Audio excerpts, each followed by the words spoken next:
ายดีเนาะวันนี้ออกมาจอบเบิ้งของอ้อยเนาะของอ้อยของนี้ถือว่าเป็นของอ้อยที่มันยังเทื่อทำมิดเนาะแต่ว่าบ่หลายมือปานใดประมาณ11 มือเนาะ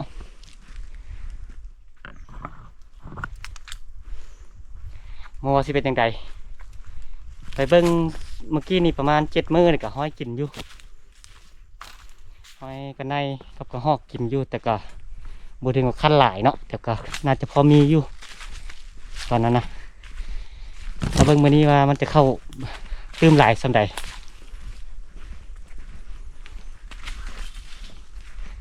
ถ้ามาจอบแต่ตอนแรงเนาะตอนนี้ก็12 โมงละคิดว่าประมาณ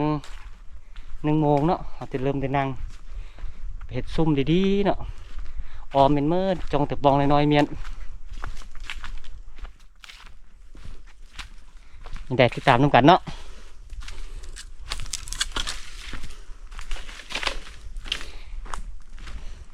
แต่เติม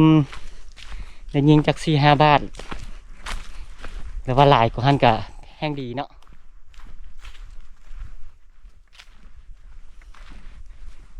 อ้อยก็เริ่มบ่อยากมีวัดอ้อยแล้วเดี๋ยวนี้นะเอาอ้อยอ้อมมือแล้วเนาะเชื่อใดก็เริ่มอ้อยมือละบ่อยากอ้อยแถวจุดเก่าหลายก็ได้นะจงมันเมียนแน่จงเมียนอ่ะทีเอาไว้ปีหน้าเนาะปีหน้าจึงมาอ้อยใหม่เริ่มอ้อยห่างๆกันห่างเนาะ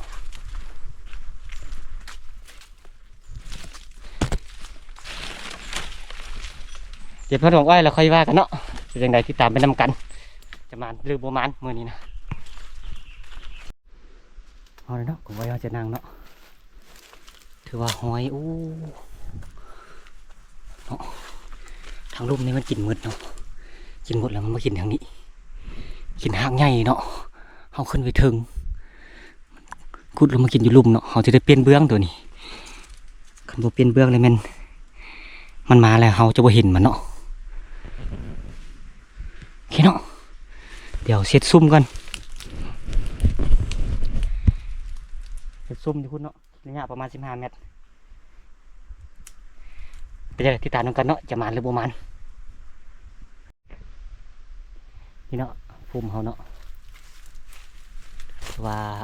สมควรแล้วเนาะซ้ำนี่นะตอนนี้ก็2 โมงแล้วจากซ่าหน่อยนึงละเดี๋ยวสิติสโคปเนี่ยจบเจือเนาะ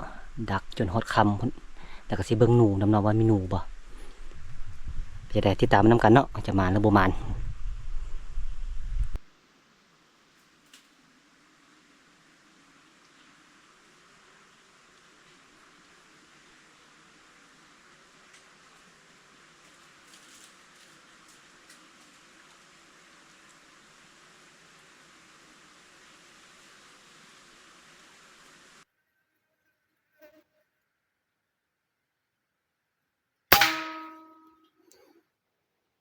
เรียบร้อยเนาะ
รียบร้อยเนาะกันในเนาะ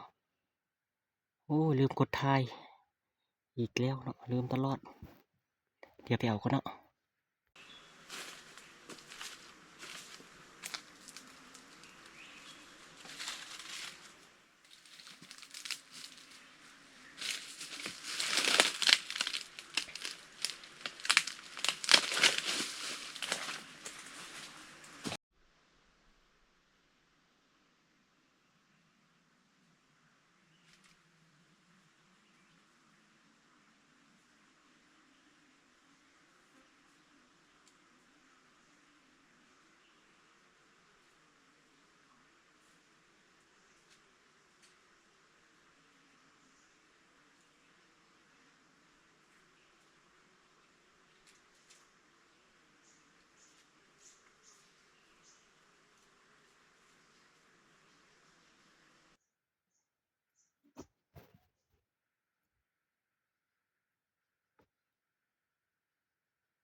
เรียบร้อยเนาะเป็นกันในตัวนี้นะสิได้ก็ฮอกตัวนั้นเนาะ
เฮ้ยข้ามเลยเนาะกระหอกบ่มาหลายปันใดกระหอกมาแต่อัน2 ตัวเนาะตัวหนึ่งเขายิงพลาดซ้ำถึกก้นมันก็ได้แล้วมา4 ตัวเนาะถือว่าถึกหมดแล้วก็จอน2 ตัวถือคือกันแต่ว่าบ่ตายตัวหนึ่งไปซอกบ่เห็นเนาะโอ้เสียดายอันนั้นโอ้ถือว่ามื้อนี้ก็ถือว่าบ่ได้ยิงหลายปานใดเนาะเบิ่งพอดี8 บาทเนาะ8 บาทได้6 ตัวเนาะยัง2 ตัวยังสิไปซอกใหม่อยู่เนาะว่าสิเป็นจังไดเนาะโอ้ตัวหนึงอันก็ฮ้อกันถึกก้นมันแล้วมันค่อยไปอยู่ได้คิดว่ามันต้องไปตายทางหน้าแต่ว่าเฮาสิไปซอกเฮ็ดบ่นี่นะโอเคเนาะเดี๋ยวสิไปซอกก่อนบัดนี้นะผลงานมื้อนี้ก็ถือว่าโอเคอยู่แต่5 6 ตัวเนาะตัวที่6ก็คือกระจรเนาะถือว่านั่นละเดี๋ยวสิถ้าดักหนูนิดนึงเนาะดักหนูจังหน่อยแล้วก็สิกลับมาก็แล้วก็สิกลับเนาะกลับไปหาทีมงานบ่ฮู้ว่าทีมงานได้จากตูเนาะยิงเสียงปืน4-5 บาทด้วยกันทีมงานก็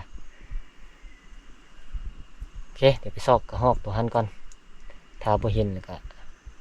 สิท่าดักหนูเนาะโอเคเนาะไปนำซอกมาละถือว่า หอกบ่เห็นเนาะแต่ว่าเห็นกระจอนเนาะนี่ตัวกระจอนถือว่ากระจอนถือว่าเขาซอกเห็นเนาะยิง2 ตัวถือว่าได้หมดแล้วก็ใน4 ตัวแล้วก็กระหอกตัวหนึงเนาะเป็น5 ตัวแล้วก็ใส่กระจอนถือว่าได้7 ตัวเนาะโอเคอยู่ถือว่ามันอยู่เนาะเสียดายกระหอกเนาะซอกบ่เห็นน่าจะไปตายไกลเพราะว่าเขายิงถึกก้นมันสิดักเบิ่งหนูจักหน่อยเนาะว่าสิได้ยิงตื่มบ่จากตัว2 ตัวโอเคเนาะมืดละคิดว่าจักหน่อยถ้าว่ามีหนูมันน่าจะมาละกำลังฟ้าสลัวเนาะคิดว่าอีกประมาณจักหน่อยเนาะถ้ามีหนูนี่นะคิดว่ามันจะมาเห็นขี้หนูขี้หนูน้อยหลายอยู่ได้คิดว่าหนูน้อยก็สิยิงออกเลยหนูแดงหนูหยังหั่นยามันต้นทำมันมืดเนาะเพราะว่าเขาเติมไว้เขาเริ่มมีห้อยกินนี่เนี่ยสิน่าจะแม่นหนูนี่แบบนี้เนาะโอเคติดตามกัน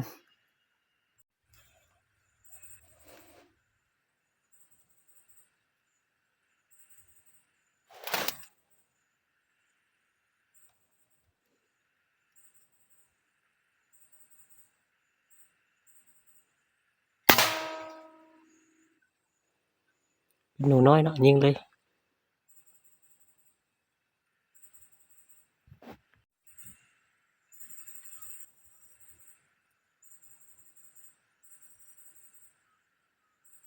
โบยอมออกมาเนาะจะยิงหัวมัน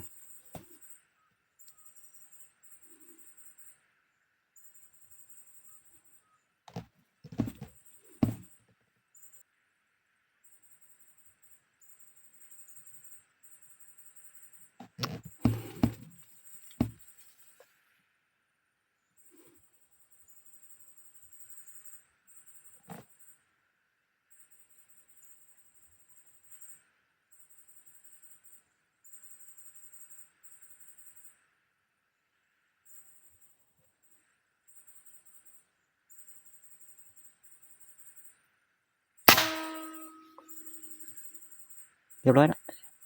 ยิงใส่สัตว์หลังมันตายเสย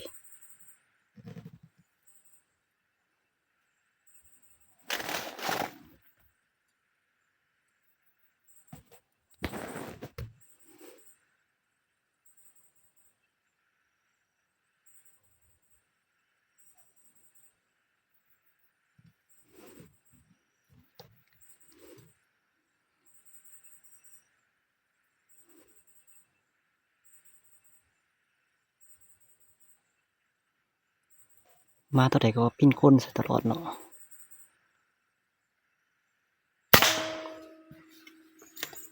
เรียบร้อยเนาะ จะเนาะสรุปผลงานแต่ว่าได้ยิงหนู2 ตัวเนาะหนูน้อยตัวหนึงเขาคิดว่าแม่นหนูหวายเนาะที่แท้ตัวทำอิฐที่เขายิงมันตกลงแต่มันปิ้นก้นใส่เขาคิดว่าหนูหวายแล้วเขายิงซับในบัดหนึ่งแล้วก็อีหนูใหญ่ตัวหนึงเนาะหนูหวายตัวหนึงเนาะรวมทั้งหมดได้2 4 6 8 9ถือว่าได้9 ตัวเนาะรวมทั้งหนูโอเคเนาะมาแล้วเขาก็ที่กลับไปหาทีมงานเนาะทีมงานมานำกันผู้หนึ่งคนนี้หาเราเมื่อกี้นี่เราก็ได้ก็หอก6 ตัวเนาะแล้วก็หนูไว2 ตัวบ่เขาว่าได้ยินเสียงปืน2 บาทเนาะก็สิได้8 ตัวเนาะเราเนาะแต่ว่ามา2 คนแต่ว่ามีแต่คนมันหมานหมดเนาะโอเคบัดนี้สิได้กลับก่อนเนาะบัดนี้เนาะอ่าคิดว่าคลิปหน้าน่าจะมาลุยบ่ต้นฟาดกับต้นนั้นก็นี่แหละกองอ้อยให้เก่าเนี่ยเนาะสิกลับก่อนบัดนี้นะขอบใจหลายๆเด้อที่เข้ามารับชมเจอกันใหม่คลิปต่อไป